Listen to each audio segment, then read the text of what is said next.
In 1965, we did 360 days show. Now, you all were from England, London?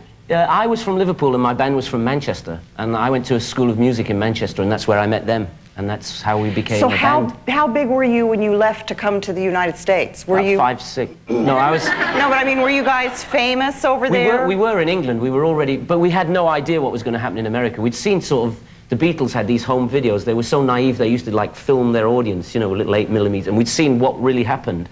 But we did our first date in somewhere in like New Jersey, and the audience that they announced us and they said, "Ladies and gentlemen from England, Herman's Hermits," and the audience joined us on stage and took our clothes and our equipment home with them.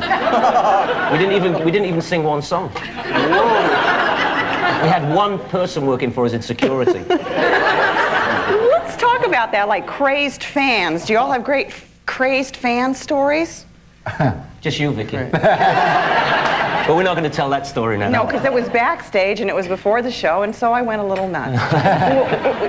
Any crazy fan stories? Mine were all nice ones. Really? Yeah, I always had good experiences with fans. A few times when they sort of rip your clothes off and you were wearing a tie and then they would drag you know, like 12 girls would drag you through Ohio. Look what we've got. Those are the hard ones. Like, they didn't realize that our bodies were actually damageable. You know, they thought that the person that they saw in 16 magazine was actually like infallible and omnipotent. And of course we did bruise. Well, let me ask you guys, what happens after you're 15 to 20 years old and you take that little dip and you get old and you're 22? Start drinking. No, I'm serious. What happens then? A bottle then? of wine a day, it fixes everything. That's true, no stress. Hey, can you see, do these guys look like they've ever had any stress in their life? No, but I know you all have. I mean, what is that like? No, you go through life. First of all, you know, each and every one of us individually, we had responsibilities. I was, you know, we were having a large family, 8 children. And yes, you were a busy guy. I'm a busy guy. And of course, you know, I was around the country working, whether it be Las Vegas or New York or Chicago, all these places, I kept on working and working and working. But is there not that letdown after that? I mean, you guys were here. What is the letdown like, Fabian? Well, it's like nobody ever told you that it might be over. And, you know, you have a couple bad years, a couple bad days, a couple bad months, and you're going, what happened? And my family helped me out, and we all have great, you know, I know, but, you know, and you tend to go to your family. Your family helps a lot, and we were all lucky enough to still be working in films. Things like that, but it is a shocker. There's no question about it. It's a shocker. It was for me anyway. It's a little bit tragic, you know, when you can get back on the bus again and nobody stops you. Or when you wave and nobody waves back. The limo is some, you know. But I must say, spent about $50,000 in the Beverly Hills psychiatrist's office, and I'll tell you what I've learned, that life has its ups and it has its downs. That's about it. But it ain't over till it's over. When we return, we're going to find out who's single and who's available and who's married with children.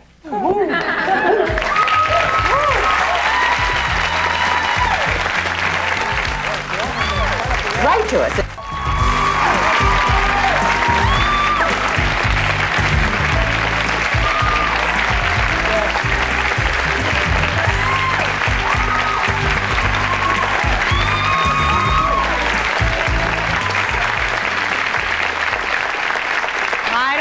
But it's a blast from my past. We're talking to teen idols, Frankie Avalon, Ed Byrnes, Fabian, and Peter Noone. Who is married? First of all, you said a very funny thing, Fabian. You said you can't believe they all showed up in ties. I can't believe it. They're trying to look grown up. We talked before the show, and I said, let's make Fabian really feel less than. There you I feel good. No, you look very California, hon. Very California. Right from the very office. LA. This is the way I go to the office. We know you're married with 23 children. Peter? I've been married for 24 years. That's longer than these guys. Whoa. And I have a little 6-year-old. Wait, you're married 24 years and you have a 6-year-old? Yeah, you know, I was on the road a lot, you know. I finally was home the right part of that time of the month. Well, you want to make sure the marriage is going to last before you jump into having kids. Well, we thought we'd wait until I grew up first before we... Why? It's no fun to raise kids if you're grown up. Right. It is, actually. It's good when you're... I mean, I'm doing good at it. I think I'm a pretty good dad. Are you? We know you are. Yeah, see? Fabian, are you married or are you available? Neither? Yes and yes. Nobody wants me. Oh, please. I'm not married, no. You're available. What about you, Ed? You know, there's a woman in your audience, Vicki. We've been making some eye contact. She's right to the she's right to the left of you, and she's blonde. I don't know what her name is, but hi. You're cute. What is your name? I'm Liz. But aren't you married? No, I'm not, but he's cute. Whoa! I'll see you after the show. Maybe we could talk after the show. Well, how exciting. Does anybody have a question? What? Yeah, you got a question? Stand up. I just want to know what was the most embarrassing or unique thing girls did to get close to one of you guys. What? Who has an embarrassing or something weird that happened when somebody wanted to get close? Something embarrassing. I had him in the closet in the bathroom, hiding there. I had somebody who her and a girlfriend got into, it was in Detroit, and they managed to get past, actually the president was there, or the vice president of America was there as well, and they got past his security, because we still had the one guy, right? And they were in the room, and I met them like 20 years later, and they said, maybe we were ugly or something, but you were so nice to us. I think they didn't expect me to be nice. They thought I was going to jump all over them and everything. And you didn't? And I sort of talked to them all night.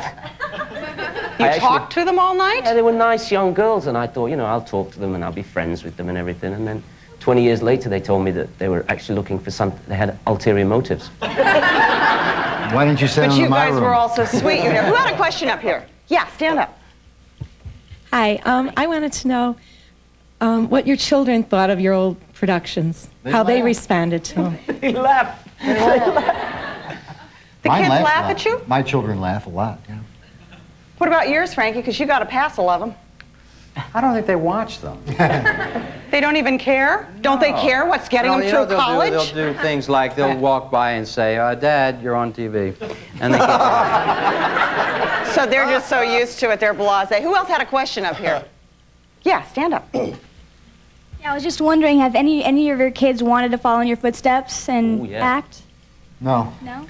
My daughter desperately wants to be in. She's a violin player, she's a piano player. Every time she comes to a concert, she runs across the audience to sing Henry VIII. And now she had a conversation with me where she wants to actually open the show. This is a 6-year-old? Yeah, she wants to go on first so that she can have like some of the attention before I come on, because she's always sort of second on the bill when I'm on first, you know. She's Little Miss Showbiz. What is her Yeah. name? Her name is Natalie Noone. Natalie Noone. Well, when we come back, we're going to find out what these guys are up to now.